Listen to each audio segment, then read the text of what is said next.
Hello students. देखो आज अपन पढ़ेंगे एक्सरसाइज 16.5। उससे पहले की चार एक्सरसाइज कंप्लीट है। एक्सरसाइज 16.5 16.5 में अपन पढ़ेंगे बर्नौली थ्योरम के बारे में।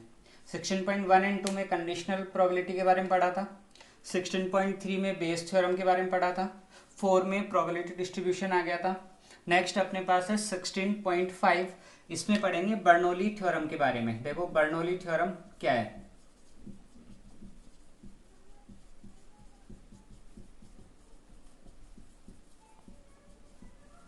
तो इसमें पढ़ेंगे बर्नौली थ्योरम के बारे में। First of all Bernoulli theorem क्या है, कब यूज में लेनी है, मेन ये दो ही चीजें हैं। ठीक है, तो देखो बर्नौली थ्योरम के अकॉर्डिंग जो फॉर्मूला बनता है वो बनता है n C r p power r into q power n minus r. ठीक है, n C r p power r into q power n minus r, ये हो गया फॉर्मूला इसका। और अगर P और Q दोनों इक्वल है, P और Q दोनों इक्वल है, तो आप क्या लिख सकते हो, इस फॉर्मूले को इस तरीके से भी लिख सकते हो। इस P एंड Q अगर दोनों इक्वल है तो आप इसको लिख सकते हो n C r into p power n, n C r into p power n, अगर P और Q दोनों की वैल्यू सेम है तो। और फॉर्मूला वैसे क्या हो गया, n C r p power r q power n minus r. ये तो हो गए फॉर्मूले। अब बात करते हैं बर्नौली थ्योरम यूज में कहाँ लेंगे। देखो जब भी कोई ऐसा क्वेश्चन आ जाए जिसमें अगर अपन टोटल केस बनाना चाहें, टोटल केस हो जाते हैं बहुत ज़्यादा। ठीक है, जैसे मान लो डाइस डाइस है, एक डाइस को 5 टाइम टॉस किया। डाइस को अगर मैं 2 टाइम टॉस करता हूँ, सॉरी 1 टाइम टॉस करता हूँ तो रिजल्ट कितना आता है 6। तो अगर मैं 5 टाइम टॉस करूंगा तो रिजल्ट कितना आ जाएगा 6 पावर 5। रिजल्ट बहुत ज़्यादा हो गया। तो जहाँ पे टोटल रिजल्ट्स बहुत ज़्यादा हो सकते हैं वहाँ यूज में लेंगे बर्नौली थ्योरम। फर्स्ट थिंग ये। सेकंड थिंग 16.1 2 3 4 चारों एक्सरसाइज की अगर बात करें तो देखो जितने भी क्वेश्चंस आए थे सब में लिखा हुआ मिल गया था आपको विदाउट सब्सटीट्यूशन। ठीक है, प्रतिस्थापन किए बिना। अगर विदाउट सब्सटीट्यूशन यानी एक बॉल बाहर निकाल दी, वो बाहर ही रह गई, दूसरी बॉल वापस अंदर नहीं डाली, तो विदाउट सब्सटीट्यूशन के क्वेश्चन थे अब तक सारे। अगर आपके पास क्वेश्चन आ जाता है विद सब्सटीट्यूशन तो उस केस में भी किसको यूज में लेंगे, बर्नौली थ्योरम। ठीक है, तो मेन कॉन्सेप्ट दो जगह यूज में लेंगे। फर्स्ट, जहां पर टोटल रिजल्ट बहुत ज्यादा हो रहे हैं वहां बर्नौली थ्योरम यूज में लेंगे। सेकंड, जहां पर सब्सटीट्यूट वाले क्वेश्चन आ गए, विद सब्सटीट्यूट यानी एक बॉल बाहर निकाली तो कोई दूसरे अंदर रखी भी है। अब तक सारे विदाउट सब्सटीट्यूशन के थे, प्रतिस्थापन किए बिना। इस बार क्या करेंगे, प्रतिस्थापित करेंगे, सब्सटीट्यूट करेंगे, यानी जो बॉल बाहर निकल गई उसकी जगह दूसरी बॉल भी रखेंगे। तो अगर ये दो टाइप के क्वेश्चन आते हैं तो अपन इनको किसके हेल्प से सॉल्व करेंगे, बर्नौली थ्योरम की हेल्प से। अब रही बात एन आर, देखो ये तो सॉल्व करना ही आता ही आपको, 11th में पढ़ा है। N C r equals to कैसे सॉल्व करते थे, factorial n upon n minus r factorial into r factorial, ऐसे सॉल्व करते थे अपन इनको। ठीक है, तो एन सी आर को तो सॉल्व कर ही लोगे, बचा क्या पी एंड क्यू। ठीक है, और एन की वैल्यू क्या है, आर की वैल्यू क्या है। तो देखो पी का मतलब ये होगा, आपसे फाइनल लास्ट में क्वेश्चन में जिस चीज की प्रोबेबिलिटी पूछ रहा है क्वेश्चन, जिसकी प्रोबेबिलिटी पूछ रहा है उसकी सिंपल प्रोबेबिलिटी। ठीक है, कैसे वो क्वेश्चन से अच्छे समझ में आ जाएंगे अभी। यानी कि लास्ट में जो चीज आपसे पूछना चाह रहा है उसकी सिंपल वाली जो प्रोबेबिलिटी हो गई वो तो हो जाएगी पी, और क्यू क्या हो जाएगी, जो चीज आपसे पूछ रहा है अगर उसके नहीं होने की प्रोबेबिलिटी निकालते हैं तो वो हो जाएगी क्यू। ठीक है, छोटा सा एग्जांपल ले लेते हैं। जैसे मान लो एक ही बैग है, इसके अंदर बहुत सारी बॉल्स रखी हुई है, 7 रेड बॉल हो गई, 5 रेड बॉल हो गई, 7 मान लेते हैं ब्लैक बॉल हो गई, 8 मान लेते हैं येलो बॉल हो गई। ठीक है, अब इसमें से 4 बॉल्स बाहर निकलवा रहा है, 4 बॉल्स आपसे। तो अगर 4 बॉल बाहर निकलवा रहे हैं ना तो इसमें कॉम्बिनेशन बहुत ज़्यादा बन सकते हैं। ठीक है, तो 4 क्वेश्चन ने कहा कि 4 रेड बॉल बाहर निकाल रहे हैं अपन, तो एक अकेली रेड बॉल होने की प्रोबेबिलिटी कितनी हो जाएगी, 5/20 हो जाएगी। और रेड बॉल नहीं होने की प्रोबेबिलिटी कितनी हो जाएगी, 12/20। ये हो गया 1/4, ये हो गया 3/4। तो इस तरीके से P की वैल्यू तो क्या हो गई 1/4।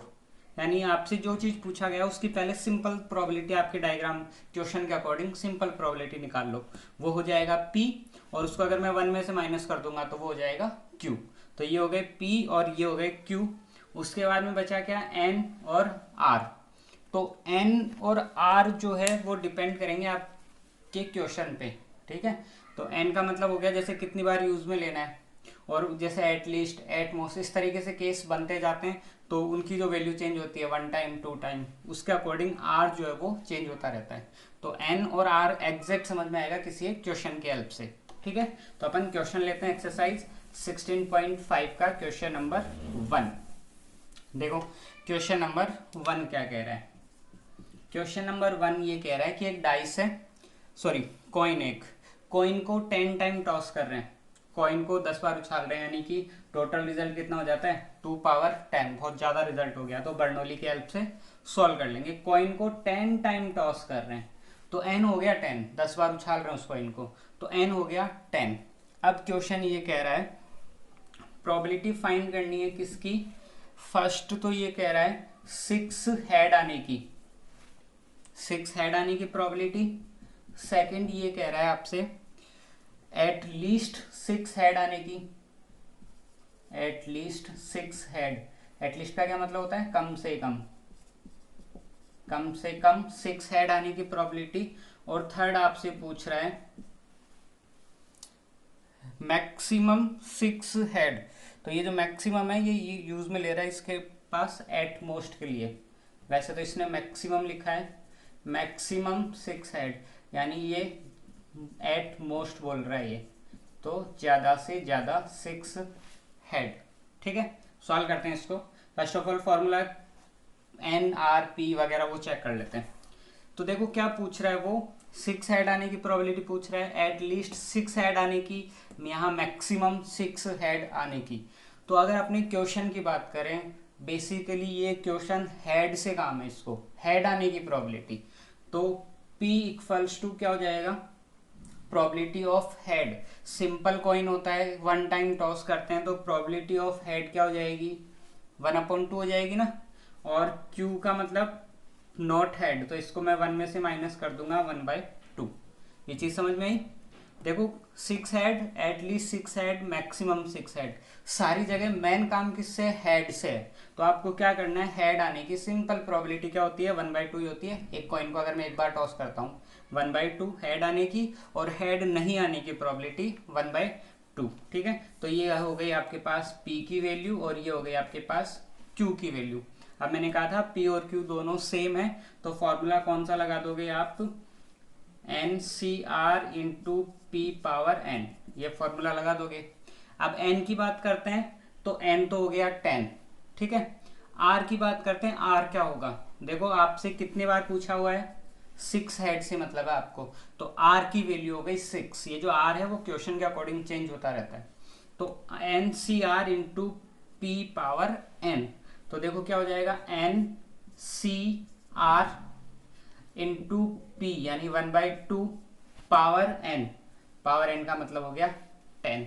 तो 10C6 सॉल्व कर सकते हैं इसको, कैसे करोगे, factorial 10 upon 6 factorial into 4 factorial, और इसको सॉल्व कर लोगे। सॉल्व करने पे जो भी आंसर आता है पावर की फॉर्म में छोड़ सकते हैं, नो प्रॉब्लम, ठीक है। तो ये किसका आंसर आ गया अपने पास 6 हेड का। देखो आगे आप सॉल्व कर सकते हो, कोई इश्यू नहीं। अब तो आपको तो बस वैल्यू समझनी है मेन। सेकंड देखो एटलीस्ट 6 हेड, एटलीस्ट 6 हेड का क्या मतलब हुआ, कम से कम 6 हेड तो आनी चाहिए, 6 हेड से ज्यादा हेड भी आ सकते हैं। इसका मतलब अगर मैं चेक करूं तो ये प्रोबेबिलिटी किसकी पूछ रहा है, 6 हेड की पूछ रहा है, और 7 हेड की भी पूछ रहा है, और 8 हेड की भी पूछ रहा है, 9 हेड की भी पूछ रहा है, और 10 हेड की भी पूछ रहा है। ये हुआ ना इसका मतलब, एट लीस्ट 6, कम से कम 6, कम से कम 6 का मतलब ये हुआ 6 से कम नहीं होना चाहिए, ज्यादा हो सकता है नो प्रॉब्लम। तो उसको 6 की प्रोबेबिलिटी भी चाहिए, 7 की भी चाहिए, 8 की भी, 9 की भी, 10 की भी। तो देखो कैसे करोगे, फॉर्मूला तो यही है NCR into P power n, ठीक है। फॉर्मूला बार बार मैं नहीं लिखूंगा, सिर्फ वैल्यू एडजस्ट कर लेंगे। तो देखो n की वैल्यू कितनी है 10, सी आर, आर की वैल्यू इन पर डिपेंड करेगी। अब यहाँ पे आर 6 है, यहाँ पे आर 7 है, यहाँ आर 8 है, यहाँ आर 9 है, यहाँ आर 10 है। तो 10C6 इंटू 1/2 पावर 10 प्लस यहाँ क्या बन जाएगा देखो 10C7, आर चेंज होता जाएगा, फॉर्मूला यही अप्लाई कर रहे हैं अपन, NCR into p power n, formula ये अप्लाई कर रहे हैं, बट आर जो होता है वो हर केस में चेंज हो सकता है। तो यहाँ 7 की probability 10C7 into half power 10 plus 10C8 into half power 10 plus 10C9 into half power 10 plus 10C10 into half power 10। कैसे सॉल्व करोगे देखो, हाफ पावर 10 सब में आ रहा है, कॉमन निकाल लेना। तो 10C6 10C7 यहाँ बच गया 10C6 plus 10C7 plus 10C8 plus 10C9 plus 10C10। अभी अंदर वाला मैटर सॉल्व करना आता है आप लोगों को, ठीक है, इसे आप सॉल्व कर ही लेंगे। तो ये हो गए 2। अब थर्ड क्या कह रहा है देखो, इसी का थर्ड ये कह रहा है मैक्सिमम 6 हेड। तो मैक्सिमम 6 हेड आने का क्या मतलब हुआ कि 0 हेड आ सकते हैं, मैक्सिमम 6 से ज्यादा नहीं होने चाहिए, 6 से कम हो सकते हैं। 0 हेड हो सकते हैं, 1 हेड हो सकते हैं, 2 हेड हो सकते हैं, 3 हेड हो सकते हैं, प्लस 4 हेड हो सकते हैं, 5 हेड हो सकते हैं और 6 हेड हो सकते हैं। ठीक है, ये सारे हो गए अपने पास मैक्सिमम 6 हेड आने की प्रोबेबिलिटी। तो देखो कैसे करोगे, अब आर की वैल्यू फॉर्मूला सेम है, बस इस बार आर की वैल्यू क्या है 0, इस बार R1 है, यहाँ पे R2 है, यहाँ R3 है, यहाँ R4 है, यहाँ R5 है, यहाँ R6 है, सिर्फ R की वैल्यूज चेंज होती जा रही है। तो क्या बन जाएगा फॉर्मूला देखो 10C0 into half power 10, 10C1 into half power 10, 10C2 half power 10। तो हाफ पावर 10 तो कॉमन आ ही जाएगा, आपके पास बच जाएगा 10C0 plus 10C1 plus 10C2 plus 10C3 plus 10C4 plus 10C5 plus 10C6। ये हो गया आपके पास, आप इसको आप सॉल्व कर लेंगे। ठीक है, तो मेन चीज क्या है, अपन को सिर्फ वैल्यू निकालनी है, वैल्यू कैसे निकल सकती है। तो question number first complete. Next देखो क्वेश्चन नंबर सेकंड। देखो सेकंड क्वेश्चन क्या कह रहा है, एक बॉक्स है, बॉक्स के अंदर क्वेश्चन नंबर सेकंड, बॉक्स के अंदर 5 तो व्हाइट बॉल बोल रहा है ये, 5 white ball, 7 red ball, 7 red ball and 8 black ball. वो एग्जांपल लिया था, वो का वही क्वेश्चन है। 5 व्हाइट, 7 रेड, 8 ब्लैक बॉल है। ठीक है, अब ये कह रहा है इनमें से 4 बॉल्स विद सब्स्टिट्यूशन बाहर निकाल रहे हैं। बोल दिया उसने विद सब्स्टिट्यूशन, यानी प्रतिस्थापन सहित उनको बाहर निकाल रहे हैं। तो अगर उसने बोल दिया विद सब्स्टिट्यूशन, तो बताया था विद सब्स्टिट्यूशन में बर्नौली थ्योरम यूज में आती है। तो उसने विद सब्स्टिट्यूशन बोल दिया, कितनी बॉल बाहर निकाल रहे हैं, 4 बॉल्स बाहर निकाल रहे हैं विद सब्स्टिट्यूशन। तो ये कह रहा है find the probability that the ball is first all white, सारी की सारी बॉल कैसी हो, वाइट होनी चाहिए। सेकंड क्या कह रहा है, सेकंड ये कह रहा है only 3 white, only 3 white, only 3 ball white होनी चाहिए। थर्ड में देखो क्या कह रहा है, थर्ड में ये कह रहा है, चलो इधर लिख देते हैं थर्ड में ये कह रहा है नो वाइट, वाइट होनी ही नहीं चाहिए। एंड फोर्थ में ये कह रहा है एटलीस्ट 3 वाइट, एटलीस्ट 3 वाइट।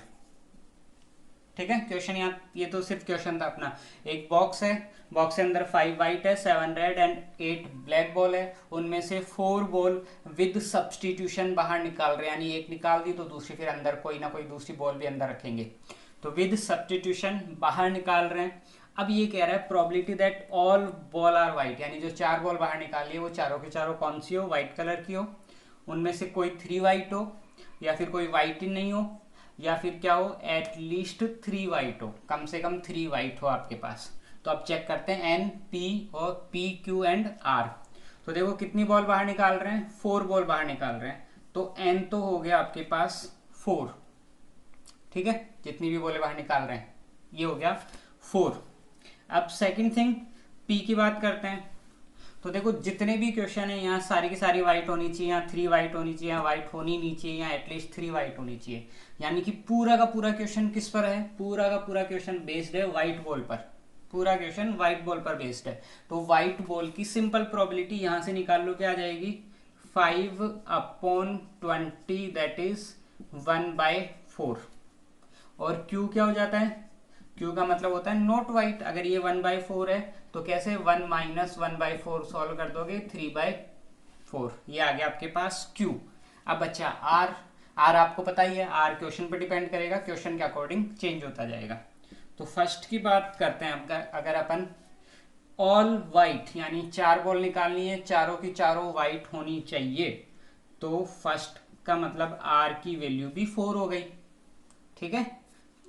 यहाँ पे किससे काम है आपको, R से। R की वैल्यू क्वेश्चन पे डिपेंड करेगी। यहाँ पे कितनी वाइट निकालनी है, 4, ऑल वाइट। ऑल वाइट मतलब 4 बॉल है और वो सबकी सब वाइट ही होनी चाहिए। तो R की वैल्यू क्या हो गई, 4। फॉर्मूला क्या था देखो, NCR। यहाँ देखो P और Q की वैल्यू डिफरेंट है, तो into p power n use में नहीं लेंगे, NCR into p power r into q power n minus r, ये फॉर्मूला यूज में लेंगे। तो देखो एन, एन कितना हो गया, 4C 4P, P कौन है 1/4 पावर आर, आर कितना है अभी अपने पास 4 इंटू क्यू, क्यू की value 3/4 into n minus r, एन की वैल्यू कितनी है 4, आर की वैल्यू भी कितनी है 4, 4 - 4 0। और किसी भी नंबर पे अगर पावर 0 होती है तो उसकी वैल्यू क्या होती है, 1 होती है। तो आपके पास यहाँ से आंसर कितना आ गया देखो, अगर ये एन और आर दोनों वैल्यू सेम होती है तो आंसर 1 आता है, और 1/, तो आपके पास इसका आंसर आ गया 1/4 पावर 4, क्योंकि ये 1 बन गया, ये भी 1 बन गया, बचा सिर्फ ये वैल्यू बची आपके पास 1/4 पावर 4। तो उसका आंसर आ गया, या तो 1/4 पावर 4 कर दो या फिर इसको सॉल्व कर दो, सॉल्व करने पे जो भी आंसर आता है आपका 256 अप्रोक्स, ठीक है, वो कर सकते हो आप। अब ऐसे देखो सेकंड में क्या कह रहा है, ओनली 3 वाइट, सिर्फ और सिर्फ आप 4 बॉल निकाल रहे हैं, 4 बॉल्स उसमें से 3 ही वाइट होनी चाहिए। तो आर की वैल्यू क्या निकल के आ गई इस बार 3। तो क्या बन जाएगा formula, 4C3 1/4 power 3 3/4 power 1, solve कर दोगे। थर्ड देखो, थर्ड क्या पूछ रहा है आपसे, थर्ड ये पूछ रहा है वाइट होनी ही नहीं चाहिए। वाइट अगर होनी ही नहीं चाहिए तो आर कितना हो जाएगा, 0 हो जाएगा, क्योंकि आपको तो आर से मतलब है, आर का मतलब वाइट, वाइट से मतलब है यहाँ वाइट ही नहीं निकल ही नहीं रही, तो अपन क्या कर देंगे, आर को 0 पुट कर देंगे। नेक्स्ट देखो fourth, at least 3 white. At least 3 white का क्या मतलब हो गया, आपको 3 बॉल भी निकलनी चाहिए प्लस कितनी बॉल, 4 बॉल्स भी हो सकती है, 3 भी 4 भी। तो दोनों पे अलग अलग फॉर्मूला अप्लाई करोगे, इसके लिए R = 3 पुट करोगे, इसके लिए R = 4 पुट करोगे, हो जाएगा। देखो और वैसे भी जरूरत नहीं है, ये R = 4 पे सॉल्व करा हुआ है, ये सेकंड वाला R = 3 पे सॉल्व करा हुआ है। तो यहाँ पे क्या करना है, दोनों को बस ऐड कर देना, ठीक है। सिर्फ और सिर्फ R को समझना है अपन को, वो यहाँ पे जो केस गिवन होंगे उस पर डिपेंड करेगा R। कंप्लीट। तो देखो next question number third, question third में देखो क्या कह रहा है, तो एक हर्डल रेस है, बाधा दौड़, ठीक है।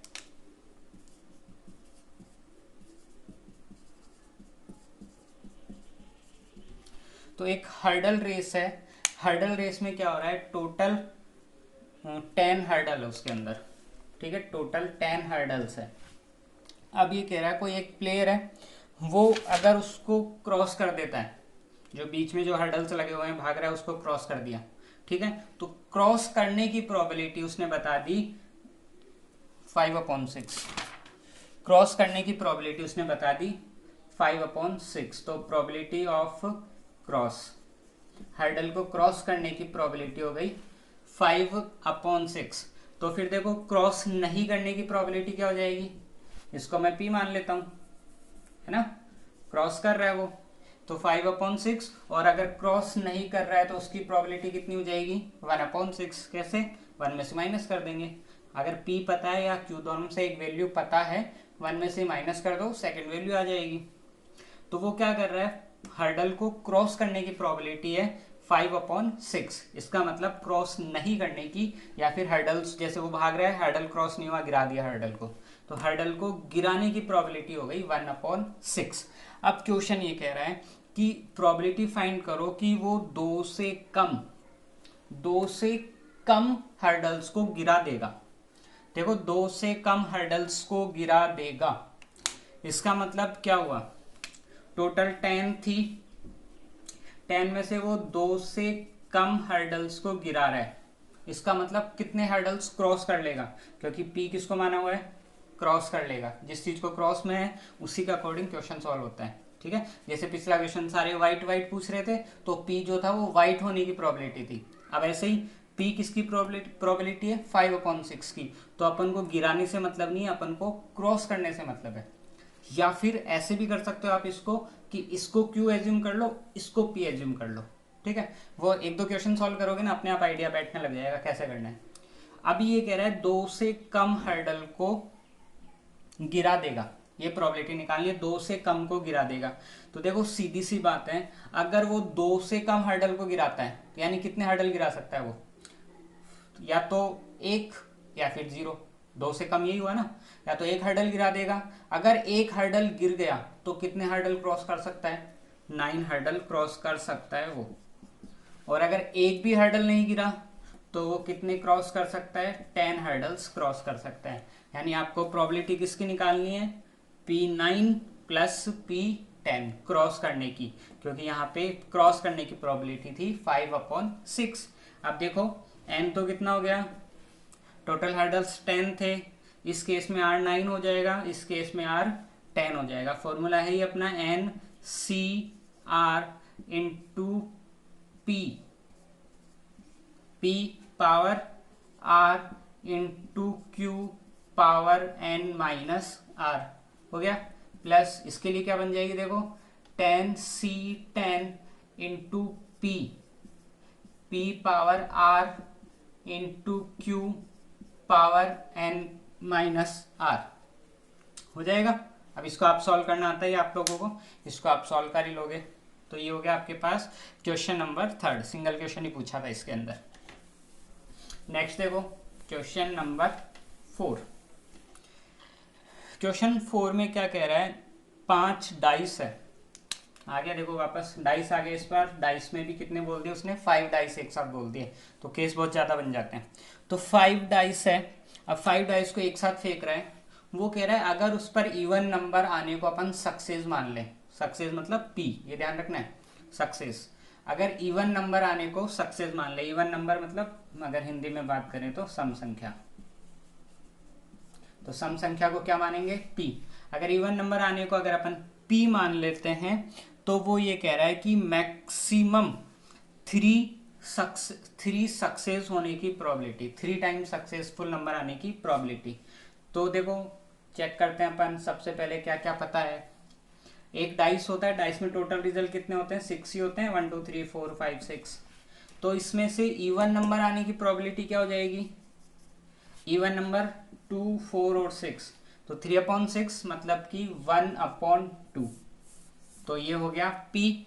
इसका मतलब q क्या हो जाएगा, 1 में से अगर मैं इसको माइनस करूंगा तो कितना हो जाता है 1/2, तो ये हो गया 1/2।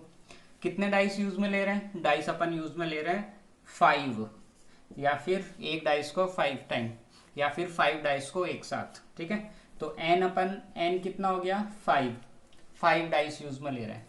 अब ये कह रहा है मैक्सिमम 3 इवन नंबर आने की प्रोबेबिलिटी, मैक्सिमम 3 का मतलब हो गया एट मोस्ट, या फिर ज्यादा से ज्यादा।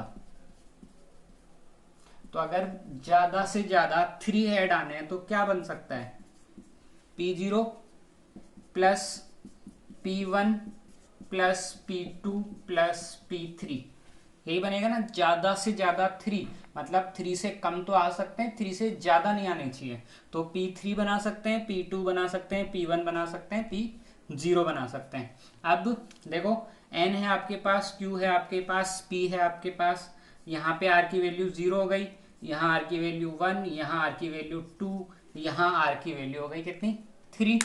सॉल्व कर सकते हैं, सारी वैल्यूज आपके सामने, सिर्फ और सिर्फ वैल्यू पुट करनी है। ठीक है, तो क्वेश्चन नंबर अपना 4th भी कंप्लीट। नेक्स्ट देखो क्वेश्चन नंबर 5। क्वेश्चन नंबर 5 में क्या कह रहा है, क्वेश्चन नंबर 5 ये कह रहा है कि 10% रोटन एग, ठीक है, यानी 10% खराब अंडे थे, 10% खराब अंडे हैं वहाँ पे, और उनमें से एक ढेर है, मतलब बहुत सारे अंडे, कितने हैं नहीं पता, टोटल नहीं पता, लेकिन उनमें से 10% खराब है। उनमें से क्या किया, 10 एग बाहर निकाल लिए विद सब्स्टिट्यूशन। ठीक है, विद सब्स्टिट्यूशन, सब्स्टिट्यूशन इसका मतलब हो गया बर्नौली थ्योरम। तो टोटल 10% खराब थे, तो उनमें से 10 एग्स को बाहर निकाल दिया। तो प्रोबेबिलिटी पूछ रहा है कि कम से कम एक एग खराब है। ठीक है, खराब होने की पूछ रहा है, इसका मतलब P क्या हो जाएगा, देखो कितने खराब है अपने पास, 10%, तो परसेंट की प्रोबेबिलिटी बना दो, तो P की वैल्यू क्या हो गई अपने पास 1/10, क्योंकि खराब अंडों के बारे में पूछ रहा है तो P को अपन खराब अंडे मान लेंगे। और यहाँ से देखो Q की वैल्यू 9/10 हो जाएगी ना, 1 में से माइनस करेंगे तो एलसीएम वगैरह लेके आप माइनस कर ही लोगे, तो Q हो गया 9/10। अब देखो कितने अंडे बाहर निकाले हैं उसने, 10, तो N अपने पास कितना हो गया, N हो गया अपने पास 10। अब क्या पूछ रहा है, वो कह रहा है कि एट लीस्ट एक अंडा खराब है, प्रोबेबिलिटी निकालनी है, eight least 1 egg is rotten egg. ठीक है, एक अंडा खराब है, तो प्रोबेबिलिटी वो पूछ रहा है अपने पास, at least 1 egg is bad कह सकते हैं, रोटन कह सकते हैं, एक अंडा खराब है। तो देखो अगर एक खराब है तो प्रोबेबिलिटी क्या बनेगी, एट लीस्ट 1, यानी एक खराब, कम से कम एक खराब है, एट लीस्ट कम से कम एक खराब है, तो उससे ज़्यादा भी तो खराब आ सकते हैं, यानी कि P1 plus P2 plus P3 plus P4 P5 P6 P10, इन सब की प्रोबेबिलिटी निकालनी है, निकाल करके क्या कर देंगे, ऐड कर देंगे। लेकिन देखो एक छोटी सी चीज़ और सोचना, ये भी सही है आंसर, इसको एक तरीके से और निकाल सकते हैं, कैलकुलेशन छोटी हो जाएगी। कैसे, यहाँ कितने केस बन रहे हैं, यहाँ बन रहे 10 केस। इसमें देखो एक केस और भी तो बन सकता था अगर यहाँ कुछ नहीं लिखा होता, यहाँ एटलीस्ट एटमोस्ट जो भी आता है एक बार उसको भूल जाओ। मैं तो टोटल 10 अंडे बाहर निकाले हैं, तो प्रोबेबिलिटी क्या क्या बन सकती है, हो सकता है एक भी खराब नहीं निकले, हो सकता है एक खराब निकले, यहाँ से 2 खराब हो सकते हैं, 3 खराब हो सकते हैं, इस तरीके से 10 खराब हो सकते हैं। ठीक है, तो ये प्रोबेबिलिटी निकल रही है। अब उसने क्या पूछा है, उसने पूछा है एट लीस्ट 1 एग, यानी अगर मैं इस क्वेश्चन को सॉल्व करता हूं तो मेरे को इतना मैटर सॉल्व करना पड़ेगा, राइट, इतना। तो देखो इसमें वैल्यू कौन सी बची रह गई, P0। तो आप क्या कर सकते हो, दूसरा तरीका, आप इसको ऐसे भी सॉल्व कर सकते हो, सिर्फ इस P0 की वैल्यू फाइंड कर लो, P0 और 1 में से -1 माइनस P0। ठीक है, क्योंकि आपको कौन सी वैल्यू चाहिए थी, eight least 1 egg, eight least 1 egg यानी 1 से ज़्यादा सारे एग हो सकते थे। तो टोटल केस अगर एटलीस्ट एटमोस्ट कुछ नहीं होता तो टोटल केस बनते हैं P0 plus P1 plus P2। तो आप क्या कर सकते हो, इतने ज़्यादा केसेस सॉल्व करने से बेटर है जो सिंगल वैल्यू गिवन है, एक या 2 केस अगर कम केस है उनको फाइंड करो, 1 में से माइनस करो और उनको सॉल्व करो। ठीक है, तो ये हो गया आपके पास क्वेश्चन नंबर 5। नेक्स्ट देखो क्वेश्चन नंबर 6 क्या कह रहा है। क्वेश्चन नंबर 6 में एक व्यक्ति है, वो क्या कर रहा है, लॉटरी की टिकट खरीद रहा है। क्वेश्चन नंबर 6, लॉटरी की वो टोटल 50 टिकट्स खरीद रहा है। ठीक है, अब क्या कर रहा है, उन 50 टिकट्स में से उसके जीतने की जो प्रोबेबिलिटी है वो है 1/100, जीतने की प्रोबेबिलिटी है 1/100। 50 टिकट खरीद रहा है तो n हो गया 50, जीतने की प्रोबेबिलिटी है 1/100। ठीक है, अब चेक कर लेंगे ये P है या Q है, वो आपके क्वेश्चन पे डिपेंड करेगा। तो क्वेश्चन देखो क्या कह रहा है, फर्स्ट प्रोबेबिलिटी आपको फाइंड करनी है कि वो कम से कम एक बार जीत जाए, एटलीस्ट वन टाइम, एक बार वो जीत जाए, ठीक है। या फिर सेकंड क्या कह रहा है, सेकंड प्रोबेबिलिटी फाइंड करनी है कि वो कितनी बार जीते, एक बार ही जीते, सिर्फ एक बार जीते। थर्ड देखो, थर्ड क्या कह रहा है, थर्ड में है वो कम से कम 2 बार जीत जाए, तो एटलीस्ट 2 टाइम, वो कम से कम 2 बार जीत जाए। तो देखो क्या कर, क्वेश्चन क्या है, यहाँ हो गया एटलीस्ट 1 टाइम जीतना है उसको, यहाँ पर 1 टाइम, और यहाँ एटलीस्ट 2 टाइम। हर बार किसकी बात हो रही है, जीतने की बात हो रही है। तो P क्या हो जाएगा, जीतने की प्रोबेबिलिटी 1/100, और Q क्या हो जाएगा, देखो 99/100। तो देखो क्या बचा अपने पास, कर लो सॉल्व। R तो बच रहा है, R क्वेश्चन पे डिपेंड करेगा। एटलीस्ट 1 टाइम, अगर वो एटलीस्ट 1 टाइम जीतता है तो उसकी प्रोबेबिलिटी क्या हो जाएगी, देखो P1 P2 P3 up to P50, यही होगी। एटलीस्ट 1 भी जीत सकता है, 2 भी, 3 4 5। तो एटलीस्ट 1 का मतलब हो गया P1 से लेकर P50 तक की सारी प्रोबेबिलिटी फाइंड करनी है। तो इतनी सारी प्रोबेबिलिटी फाइंड करने से ज़्यादा बेटर कौन सा तरीका हो गया, इनसे पहले कौन सी प्रोबेबिलिटी बची हुई है अपने पास, P0। तो ये P0 फाइंड कर लो, और क्या करना है, 1 में से -1 माइनस P0 हो जाएगा सॉल्व। सेकंड देखो क्या कह रहा है, तो यहाँ पे R कौन हो जाएगा, R इक्वल्स टू 0, जो P होगा वही उसके अकॉर्डिंग R। सेकंड कह रहा है 1 टाइम, यानी एक ही बार जीतना चाहिए वो, तो क्या फाइंड कर लोगे, P1, R की जगह क्या पुट कर दोगे, 0। थर्ड देखो, थर्ड क्या कह रहा है, एटलीस्ट 2 टाइम, तो एटलीस्ट 2 टाइम का ये मतलब हो गया क्या, P2 plus P3 plus P50, ये हुआ एटलीस्ट 2 टाइम। तो एटलीस्ट 2 टाइम में 2 भी हो सकता है, 3 भी हो सकता है, अप टू 50, तो P50 तक। अब चेक करो, ये सारी वैल्यू फाइंड थोड़ी करोगे अब आप, बहुत बड़ा हो जाएगा। कौन कौन बचा हुआ है इससे पहले, इससे पहले P1 बचा हुआ है, और कौन बचा हुआ है, P0। तो P0 और P1 ये दोनों वैल्यू फाइंड कर लो, और जो आंसर आता है उसको क्या करोगे, 1 में से माइनस कर दोगे, ठीक है। तो ये हो गया आपके पास प्रोबेबिलिटी का क्वेश्चन नंबर 6 कंप्लीट।